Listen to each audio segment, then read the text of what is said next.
How can you trust a stranger online without a bank or a lawyer in the middle? That's the problem that blockchain solves. And in the next few minutes, I'm going to explain how it works in plain, simple English. So imagine a shared digital notebook.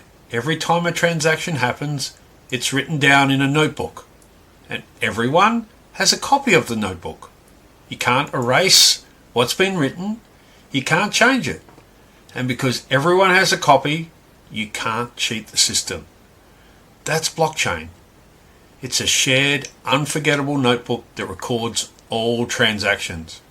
So why is this so secure? 3 reasons. First, it's decentralized. There's no single person or company in control. The notebook is shared across thousands of computers around the world. Second, it's transparent. Everyone can see the transactions, though the identities are anonymous. And third, it's immutable. Once a transaction is recorded, it can't be changed or deleted. Now this creates trust built into the technology itself, not dependent on institutions.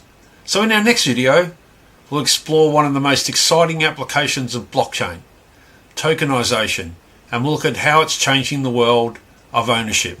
See you in the next video.